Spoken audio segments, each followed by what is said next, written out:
a classic album playback of R.E.M, Automatic for the People, with Mike Mills and Michael Stipe talking us through the whole thing track by track. Hello, welcome. Thank you. Thank you. Hi. It's great to have you here. Thanks so much for coming in. And I thought before we start playing the album, we'd kind of take ourselves back to 1992. October 92 is when it came out. And I was just wondering what kind of mindset R.E.M were in the build-up to this release. So you'd released Out of Time, I guess your most successful record at that point.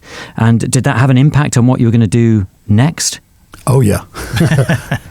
You know, we were, I think we were all personally in a decent mindset in the sense of there was really little pressure for us. We knew we didn't have to tour with this record. The last record had been very successful, so we didn't have to worry about that. But there were certainly dark times going on in our country, and so it was a weird confliction between the fact that we were in a pretty good place, but there were a lot of other darker things happening. And you think those things definitely fed into the music and what you were creating? I would think so, because our thinking going in was musically that we were going to reject anything that sounded like R.E.M. So that's what you hear on the demo record, is a lot of things that are nice, but they were too R.E.M-y. And then we ended up with this relatively slow, more thoughtful batch of songs, and that worked well with the lyrics that Michael came up with. Or the ones that weren't slow and thoughtful, I had them slow down. We will slow you down. And you had made the decision not to tour this record as well. Yeah, we had toured for the entire of the 1980s and had established ourselves as a live act, but felt like we really needed to take some time off. And so with Out of Time, we did exactly that. Losing My Religion became this unexpected smash international hit, song of the summer. And I was certainly in a very different place emotionally and otherwise. I went from being a singer in a pop band to being a world-renowned celebrity. So that it was kind of a weird time for me in regards to that. But as Mike mentioned, it was a very dark time in America. We had Reagan and Bush Sr. for, at that point, 11 years. It didn't feel like Reagan Sr. was going to be reelected. I think we had a sense that things were changing. Technology was making giant leaps and bounds forward with the advent of the computer age. And we saw, and I particularly saw in New York, an entire generation, an entire community devastated by AIDS.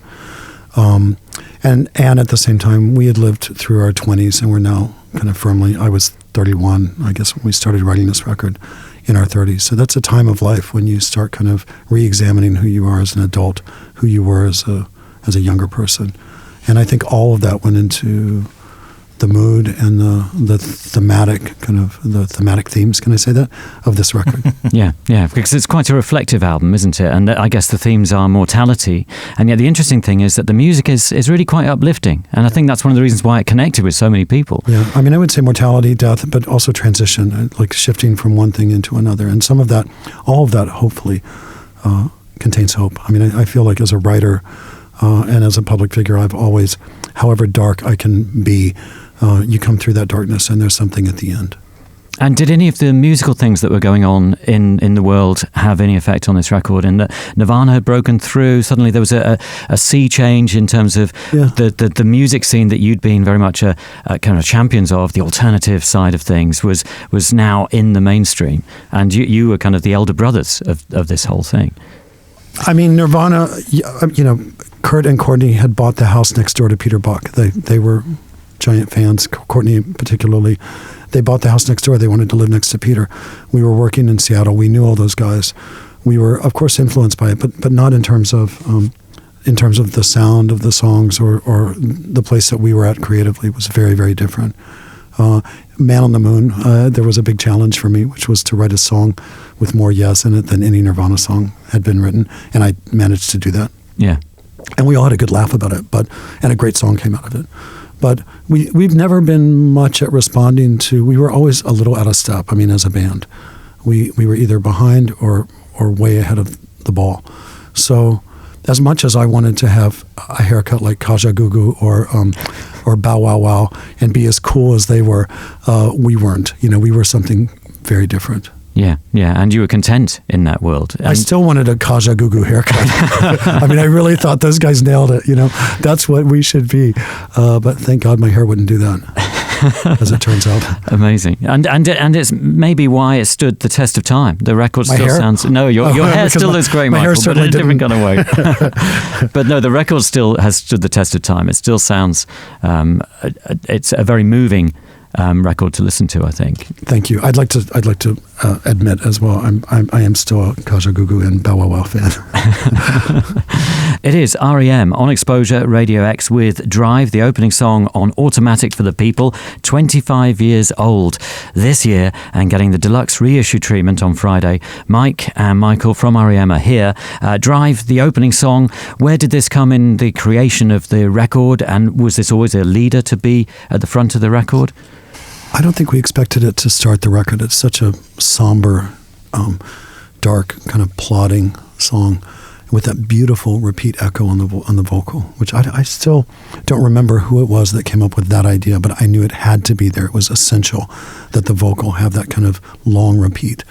I owe a great deal to David Essex for writing Rock On, which was a big hit in the United States. And that song was a beacon of light for me as a very young man, along with Elton John's Benny and the Jets. These were the two songs that, for whatever reason, and I think it was production was a big part of it. They were both very oddly produced singles, but also, of course, the songwriting, the intention behind the song. They were beacons of light to me as a young man, discovering as a young teenager that I was different from everyone else, and not just sexually, or not just in terms of my sexuality, but I'm an outsider, and I my father was a bit of an odd guy, and I got that from him. I got that darkness, and I got that humor, and I got that kind of not quite fitting in, square peg in a round hole kind of thing. And those songs, for whatever reason, indicated to me a direction that I might want to go in. Yeah. Yeah, it's interesting. So thank you, David Essex. Yeah, I mean, Rock On is such an amazing piece of music. And it stands alone amongst his other music, really, in a way. The way, as you say, it was produced and the sounds of it.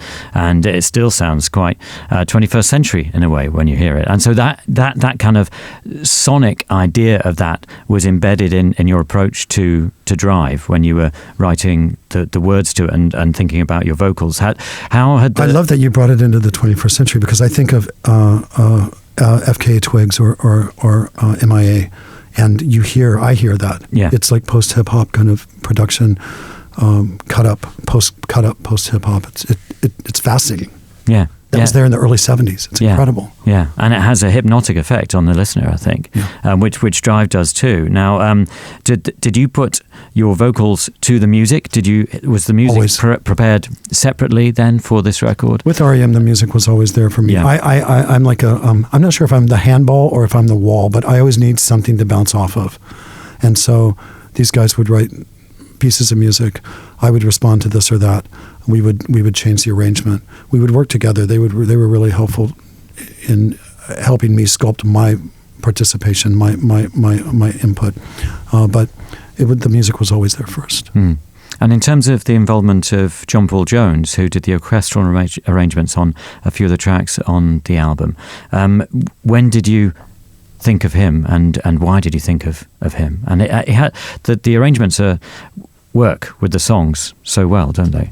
Well, I think we were fairly far along in the process, and not sure why we decided we wanted strings on it or which song made us think that. Probably Everybody Hurts might have been the one that triggered it, but Scott Litt said, why don't we get John Paul Jones? And, at the time, if you thought about it, you knew he was capable of that kind of brilliance. If you listen to Kashmir, of course, you'll know that that's him. But it just didn't occur to us. But Scott, so we contacted him. We sent him the music. He said, that sounds great. I'll give it a shot. He came down and listened, and we got along super well. We're still friends to this day, and he just did some amazing work and really took the record to another place. Yeah, it sounds fantastic. We'll hear more of his arrangements later. Try Not to Breathe is the second song on the album. And in a way, like Drive, this has a beautiful simplicity to it. And it starts off with just a shaker, and is that a triangle in there? It is, yeah. the most maligned instrument in the history of the world, and rightfully so. It's Bill Berry is an excellent percussionist, as well as a brilliant drummer, and we were just in extremely creative mode. Anything went at that point. We were willing to try just about anything and see if it stuck to the wall, and I think Peter's playing dulcimer on it, and it's just us having the freedom to create whatever we wanted without any pressure at all of worrying about, will it sell, will people like it. We're just going to do this record and see what happens. I mean, I think it was out of time. We just got tired of ourselves. We had proven that we could write a certain type of song. We didn't want to continue doing that. We wanted to really challenge our limited skills and push them as far as we could, and just see if it stuck to the wall or not. Yeah, and those droney sounds, are they created with a guitar? Or I love drones. I love drones so much. What's on Try Not to? There's I'm just trying to work out with. I'm not sure what's doing the drones on Try Not to Breathe. I'll tell you after you play it. Excellent. Let's listen out for them now. And lyrically, Michael, I mean, it has a sense of resignation to this song.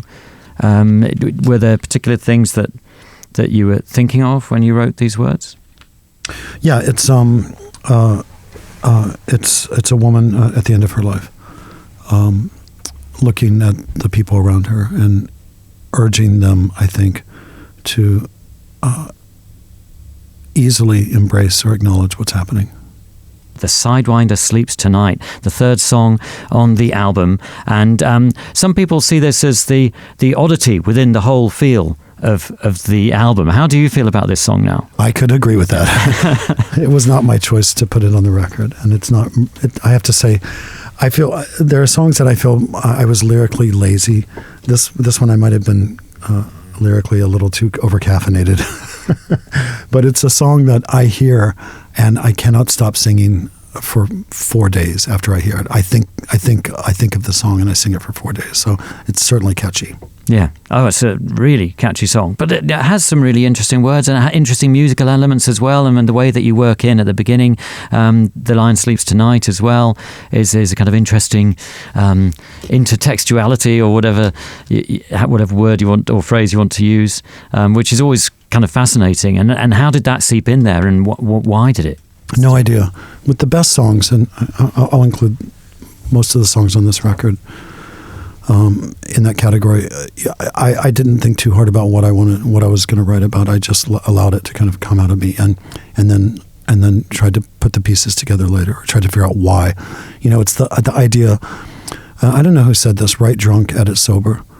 I turned into a pretty good editor of my own work, and I didn't have to actually be drunk to write most of what I wrote for R.E.M, but to allow myself to just instinctually write and throw stuff down, and then look at it with a cold eye, and pull out the better stuff and acknowledge, okay, this is something that's coming through me. I'm not sure where it's coming from, but I'll figure it out before it hits the store. I'll figure out before I put it out into the world. And with a lot of help from Mike and Peter and Bill, we'll figure out what it's about, and then we'll go from there. Yeah, and it's really interesting with the new deluxe reissue of the album, because there's this fantastic book which has all the words, and we can definitely here in the UK we were coming up with all sorts of different interpretations for the Sidewinder Sleeps Tonight, and because the words reminded us of different names that were in the kind of public eye at the time, and there was much debate about it, but now you can see it all in black and white, and also there are all these demos. So there's a demo version of the Sidewinder as Wake Her Up, which is really interesting. Is that the name of it? Yeah, Wake Her Up, that's what it's down as. Yeah, I listened to 3 or 4 of the demos, and I couldn't listen to any more of them. I just said, you guys, you put it out. Just don't ever make me have to listen to it. It's excruciating for me to hear that moment of vulnerability when I walk into the studio for the first time with an idea or a melody or a rhythm or some words, either good or bad, but it's all unedited. So for me, it's horrifying to listen to. But there are music fans who love that stuff, and that's why we decided to include it. Yeah, definitely. As a fan, it's fascinating to hear those versions. And in some ways, I think they enrich the resulting album, because you listen to the demos, but then you see all the things that you've added to how they started and the way you've developed it. It enhances it. I'm glad that you have that experience. Yeah. I would rather be dipped in lead and shot out of a cannon on live TV than have to ever listen to another R.E.M. demo. But something tells me there's more in the archive. There's a demo version of the next song. Everybody Hurts is the next song. A song that has taken on a life of its own, that has resonated with so many people and continues to do so. Did you realize its power when you first wrote it and created it? I wouldn't think so. You never really know how songs are going to go over with people, although some say you do. Obviously, it was a song that we thought was beautiful and had some sort of connectivity, but you never know. You just don't know. It is a very universal theme, and it did seem to reach a lot more people than we thought it would. But we were probably as surprised as anyone. And it started in a fairly playful way, with everybody playing different instruments. Was the acoustic guitar originally with Bill Berry? Yeah, I think Bill the chords and the gestation of it was with Bill and his guitar, and then it was such a sentimental song that we tried to do things that would either take it over the top or bring it back. Whether they put an electric piano on there, that could be a very strange little instrument. The beatbox that's making that little popping sound, it's so twee and cute that it actually sort of brings the song back to a place of reality rather than letting it go over the top. So it's a very odd combination of extreme sincerity and then a bit of complete silliness. And the string arrangement from John Paul Jones adds a kind of ebb and flow, almost like a sea swell. The swell, that's exactly the word I would think of. He's just so talented at so many things, and he just enhanced every song that he's a part of was made much better by his participation. And at one point, I understand it was thought of as a potential duet with Patti Smith. That's right. Yeah, but Patti was out of the music scene at that point. She was, yeah. Yeah, so that never really... I mean, what's interesting, we found out years later, is that Patti and her husband, Fred Sonic Smith, were very aware of R.E.M. through MTV and were watching us. And Fred referred to me as your boy. He's like, your boy's on TV. So whenever one of our videos would come on, they were there in Detroit raising their children, but kind of still in touch with what was happening culturally, around them. So, as a lifelong fan of hers and of Fred Sonic Smith's work, that of course meant the world to me when I found out. But it was intended to be a duet. I mean, I think Everybody Hurts is one of those songs that, when you're in the mood for that song, it's exactly right. When you're not in the mood for it, you can skip right over it to the next one. And it's nice, in a way, following Everybody Hurts with the instrumental. It kind of gives a feeling, in a way, to what Everybody Hurts means to whatever listener. And it reflects, I think, you recorded at one point in New Orleans, and this was something you came up with there, and you decided to include it because, say, if we look at the demo thing, there are different instrumentals there, but this was something that you thought, we need to work on this and include this. The song is saturated in New Orleans. It just has that delta dank darkness, the 4 a.m. kind of feeling of a place as magical and it's mercurial, I guess, is when you're there, you know that you're there. When you're not there, you miss it. New Orleans has that power over you, and the song manages somehow to kind of capture that mood. I'm thrilled that I'm not on it, because I think the voice would have not done it any good. I love it as an instrumental. Yeah. And what are the instruments on it? Well, let's see. Peter's playing an electric guitar with a volume pedal. That's what's making all that weird sound. And then there's an upright bass. I think that's most of it. I'm trying to remember. I think what was Bill playing? Bill played the piano, the electric piano. So it's an odd combination of instruments that give it that swampy feel. And I think I'm the one who had the wine bottle, and I was pouring heavily while these guys were recording. That was my participation. Sweetness Follows is the next song, and there's cello on this, but it's not part of the John Paul Jones orchestral arrangements. It's done separately. Listening to New Orleans Instrumental No. 1 and Sweetness Follows, with the hindsight of 2017, I was wondering if you were aware of the work of Arthur Russell at the time, because I think of his work with cello and voice. Kind of seems to tie in with this quite nicely. But he was pretty underground at that point and has kind of been recently reevaluated and rediscovered. But he was definitely working kind of around this period. Astonishing songwriter and singer. I may well have met Arthur. Wow. because I was spending a lot of time in New York, and but I don't remember listening to his music then. I listen to it a lot now. Yeah, definitely visionary and ahead of its Yeah. time. How did Sweetness Follows come about? I remember the cello part, and maybe I've made this up, Mike. You might be able to help, but I remember, I think we hired a cellist to come in to do some preliminary string parts, and he or she was warming up and played this, and I was like, whoa, do that again. I love loops. I feel loops that repeat and repeat and repeat for me, like the drums and like the Casio drum part, electronic drum part, and Everybody Hurts, like this cello part. Loops provide for me and for my voice, I think, just a bed or a grounding upon which to do other things. And so I love something that repeats, and that's where I think this cello part came from. Yeah. I think it was a warming up cellist.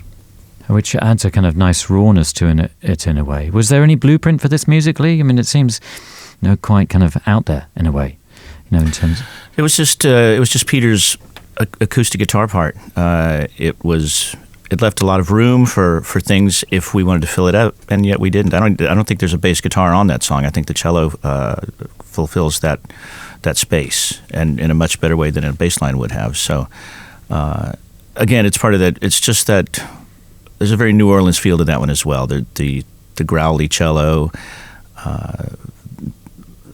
When you think of New Orleans, one of the most unique things about it is the above ground cemeteries, and somehow that permeates the air in New Orleans. Because death is never far away, but they celebrate death in New Orleans. When someone dies, they have a second line march down the street, and there's some sort of there's a lot to be learned from that, from the inevitability of death, but the embracing of it and the acceptance of it, and how that translates musically into the record is you can't really put your finger on it necessarily, but I think Sweetness Follows really grabs a hold of that in a way and puts it on the record. It's there. I mean, the degree to which the music that these guys provided me with and how it impacts the thematic choices that I made as a lyricist are quite close. I see music as in a cinematic vista more than hear it, and then I respond to it. That's why I say I always needed something to bounce off of. The music always came first with R.E.M. I have no other real experience writing pop songs other than with these guys. So that kind of cinematic vista that they allow me to kind of move into, certainly in this song, is exactly as Mike described it. It's very much a New Orleans song. It is R.E.M. on X-Posure, Radio X with Monty Got a Raw Deal. It's the 7th song on Automatic for the People, which is getting the X-Posure album playback treatment tonight. I'm playing you the whole thing. I'm John Kennedy, and Michael Stipe and Mike Mills from the band are here. Monty Got a Raw Deal. I read in the booklet that is with this amazing new reissue of the album that this is about Montgomery Clift, the film star from Yes. the 50s. And so how does he tie in with this? I have no idea. He leapt out of one of those unconscious kind of trance state writing jags, and I chose not to write him out, but to allow for wherever the phrase came from. Monty got a raw deal. I just tried to kind of take that and respond to it. It was years after It was years after I mentioned Elton John with Benny and the Jets. It was decades after, at his 50th birthday party in Los Angeles at the Chateau Marmont, that I was invited to the dinner.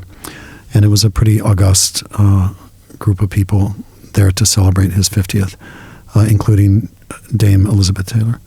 And Courtney Love was sat at my table. We were at a different table from them. There were 2 long tables. And she urged me to go and present myself, and I did. It was pretty awesome to be able to tell her that I'd written a song not only about her friend, but that I'd written her into the second verse. And what she said to me then was one of the most beautiful things I've ever heard. She turned around, she looked me in the eye, and she said, the love that we shared had no name then, and it has no name now. It's the most eternal love I've ever experienced. It was so beautiful. So there. Yeah, fantastic. Ignoreland is the next song on the album, and earlier on, Mike, you were saying that you felt 91, 92, that you were living through dark times. It was coming to the end of the Bush senior year. It was an election year, 1992. Bill Clinton did come in by the time the album was released, shortly afterwards rather. He got elected. Ignoreland seems like the track that most obviously reflects that darkness that you're talking about. Well, dark times come and dark times go, and then they come back again, and it's just profoundly frustrating that song is as relevant now, if not more so, as it was then. America is a great country, and we just get really, really frustrated that we keep voting against our own interests and voting these buffoons into office, and so as you can tell, it's a great deal of venting going in that song, both musically and lyrically, and sometimes you have anger and you have to let it out, and thank goodness we have music for that outlet. There is a lot of music in that song. There are a lot of instruments, maybe a couple too many, but it's this beautiful cacophony that really captures how we felt about the current political situation in America. And do you think, the scene that you grew up in the States at that time, in the 80s and then into the 90s, was quite fueled by what was going on? So you had all this amazing hardcore punk stuff coming out of DC that really railed against things, and now in the current situation, do you think that creatively we could have some positives to come out of what we're living through now? Oh, well, I certainly hope we do. Music, they say all art is political, and I think to a degree that's very true, especially music. And you get a lot of this shut up and sing from people, and it's like, well, then you're not paying attention, because what we sing about is stuff that you may not want to hear, but it has to be said, and that's our method of saying it. So I think all musicians should be as political as they can be. I think all citizens should be as political as they can be. And anybody that gets frustrated at that should, I don't know, go listen to classical or something. But we enjoy being able to vent and say what we want, and always have. And as you say, sadly, it's still as relevant as ever. It's just disgusting. But and I find it frustrating that there aren't more musicians using their platform. I think a lot of people are too scared because with the advent of the internet and the visible presence of violence and people who are against what you feel and what you think, I think people are afraid to speak up because the counterculture is right there. So I think that's a sad thing, which of course means all the more that you should speak up and counter whatever idiocy there is out there.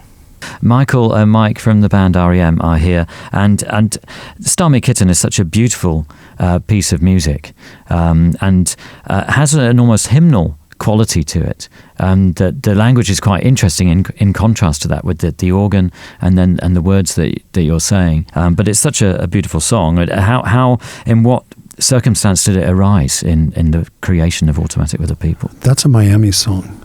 Lyrically, that's where I'm trying to remember who came up with the actual. I think I came up with the chords for it, and then Peter put the guitar melody on it, and then Scott Lidd and I had been talking about 10cc and how cool "I'm Not in Love" is as a song, and we said, well, I said, how did they do that? He said, well, they did it like this, and basically what you do is you record your voice on 8 or 10 different tracks, and then you can play it with faders as an instrument. So that's what we did on that song. It's me. It's a whole lot of me. It's singing. me times if you're 8. Mike Mills. And then I just played it like an instrument and brought the notes in and out, and there are various swells that you can hear, and it was a lot of fun to do. It's just a very different approach to making music from having a stringed instrument or something like that. Yeah, it sounds fantastic. Man on the Moon is the next song. You referred to this earlier on, Michael, because you were saying that there was some kind of challenge laid down in a way by Kurt Cobain. Not laid down by Kurt. Let's set the record straight. It was a challenge to myself. Right. I loved that band so much, and we were all friends at that point and hanging out, and I just thought, well, they're having a modicum of success, and they've written a lot of yes into their songs, so I'll see what I can do. and it became, I mean, it started as a joke, but it became actually a beautiful song. Yeah. Oh, it's fantastic, and it's fascinating because of all the different references within it. Because there are biblical references, scientific references to board games. So in a way, there's a kind of nostalgia to it that conjures up. If people have played any of those games, they can kind of immediately get involved. Yeah. But then you've got all these other references that people, especially at the time, might not have been that aware of. Andy Kaufman at that point, it's kind of fascinating. You open all these doors to all these ideas in a way. You could even the idea that was there ever a man on the moon? that whole debate that seems to even still be alive now. I read an article with Buzz Aldrin, who I weirdly wound up on a vacation with in the Maldives a couple of years ago. But and he's a very nice man. But it's really wild to talk to someone who's actually walked on the moon. He's fantastic and eccentric and beautiful and philosophical and has really interesting ideas, but a lovely guy. But I can explain almost every part of that lyric with one exception, and that's the first 3 words of the song, Mott the Hoople. I have no idea why and how they found their way into my little homage to Andy Kaufman, but it's right there, and I didn't question it. It works. They're a great band. I love them a lot. Maybe I was listening to Mott the Hoople around 1974, 75 when Andy Kaufman first presented himself on television in the U.S. And perhaps that's how they kind of crept their way in. Mm. Yeah, and I guess if you've mentioned Elton and David Essex, it would be all around the same time, I suppose. Right. I mean, I was, glam rock did not really come to the United States in the same way that it did here. And so we had the New York Dolls, of course, but that was really relegated just to New York and to a certain subsect of music lovers. It was later, after punk rock, when all the people from CBGB were asked, who were your influences? That's when I discovered the Velvet Underground. That's when I discovered Iggy and the Stooges and the New York Dolls. And then I had a second layer of another generation, an earlier generation of music to explore. Mm. And it seems, looking at the booklet, that the song, the music for the song, originated in a kind of fairly happen chance way. There's something in the booklet that says Bill was playing guitar and he reached for a beer and the chord shifted in such a way that Peter said, "Hang on a minute, that was great. Keep doing that." I wasn't there for that. Yeah, right. It's entirely possible because there were beers being drunk, but and it would certainly do that. That's why it's called C to D slide on the demo, because if you put your hand on a C and you lean over too far, you're going to go right up to the D. But I didn't see that actual event, so I don't know. Right, so it could be apocryphal. It could be just some good copy. I don't know. Yeah, it's a very good copy and ends up as very good music. Nightswimming and Find the River, such a beautiful way to end the album. What memories do you have of the origins of Nightswimming? Well, there is apparently Peter wrote in some liner notes for a pre-existing record that it was a competition to see who could write songs for those lyrics. And I don't remember that being that way at all. I think it was just something I was messing around with because I enjoyed playing. It's really fun to play. So I would just sit down at the piano and goof around with it, and Michael heard it and said, "Keep playing that." So I did, and he started coming up with this really, really beautiful stuff for it. And before long, it was pretty much a song. I said, "Well, okay, that's good. Let's put an intro on it and break it up a couple of times with the intro, and bang, it was done." The strings are actually Michael and I wrote the string part, and I think John Paul Jones might have arranged it. But that was pretty much done before John even got involved. So it was our own little compact song that exploded when you put it on the record. Yeah, it's such a beautiful song and conjures up this great moment of adventure in a way. For somebody going night swimming or in a thing that could be slightly unusual or maybe slightly breaking the rules in some way. Yeah. But kind of doing that for this beautiful experience. But the beautiful experience has been has shifted somehow from this person's perspective. So for me, the song is really about transition. There's the line about I'm not sure all these people understand. It's not like years ago. So there's a generational shift that's occurred. And when I spoke earlier about having survived our 20s, which to me was, I didn't think I would ever make it to the age of 30. Having survived our 20s, looking back and acknowledging this almost church-like state of night swimming, and how a younger generation coming up are a little too rowdy, a little too loud. They're going to get us all busted. They're all yelling. They're a little too drunk. Something's not quite as holy for them as it was for us. So there's this shift that occurs in the lyric of interest. There's also a moment where I reference science fiction and the idea of, if you do a search for Samuel R. Delaney's science fiction novel that came out in the 1970s called Dahlgren, you'll find on the cover of that book this beautiful apocalyptic image of a city in ruins with a giant blazing sun behind it. And I imagined, as many science fiction artists of the 1970s did, how the mythology, humans' mythology, would shift if we had just not one moon but two. And if those two moons were in orbit around us, how the stories that we tell and the mythologies that we create would have been different. So that's also in the song. Fascinating. And the aquatic theme kind of continues in a way with Find the River. Yeah. You know, which seems to be about the ocean of life or something in a way. It does. You know, the idea that the river flows into the sea and we're all being carried by the river. We're all in it. Yeah.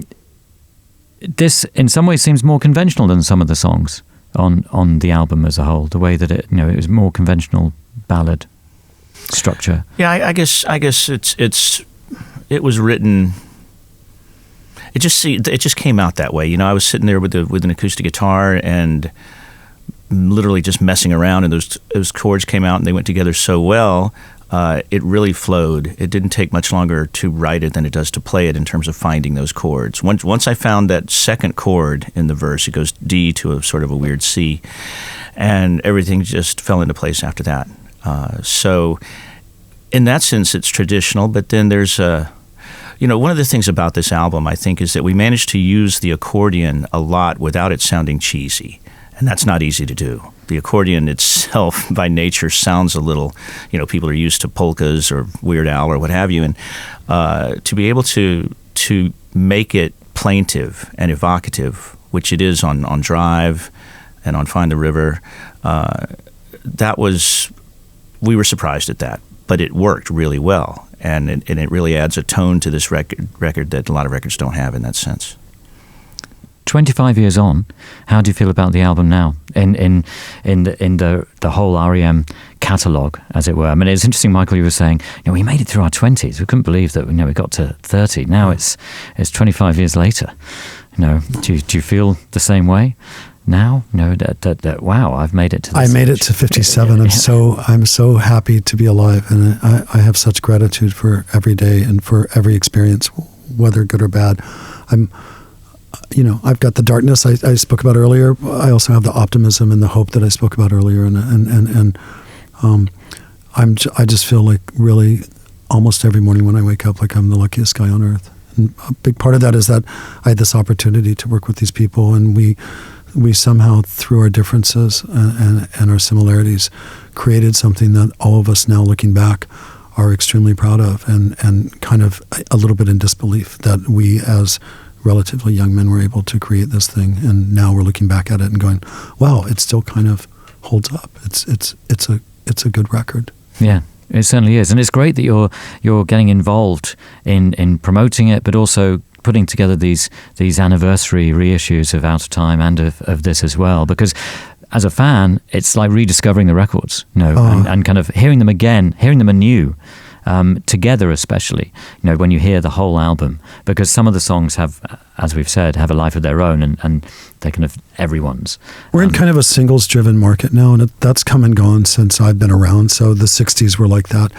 Some good music can come out of it, but the idea of a body of work, the idea of an album as a concept is, for me, fascinating, and bringing that into the 21st century, into a new generation, is also kind of interesting. Like, how does this settle? What is this like? It's like a collection of short stories by Joan Didion. Yeah. It's thrilling for us to be able to kind of dig into the archives, and for me particularly going through, and we're going to see Anton Corbijn later today, going through the contact sheets of all the images that he shot for this record, and choosing for this release, for this package, photos that no one's ever seen before. It wasn't shot 6, it was shot 11, and it's Peter holding me upside down with no shirt on, or Mike and Bill goofing around on the beach of Miami, that for whatever reason we didn't use then. We're now able to put together this package and bring out these images from that time, and kind of not recontextualize, but look at what that was from a 21st century perspective, and kind of feel great about it. As powerful and as great as a good single is, and I love them as much as anyone. I have a few thousand of them. There's nothing quite like an album, because it takes you on a journey. You go along with the musicians, the singer, the artist, as you will, and nothing can quite capture that the power, the strength of that. Joni Mitchell, you go to Blue, or you listen to Pink Floyd, or a good R.E.M. record. It's just 45 minutes of you and those people going to a place that you can't go any other way. And I hope that particular musical form doesn't get lost, because as good as a single is, you'll never be able to replace that.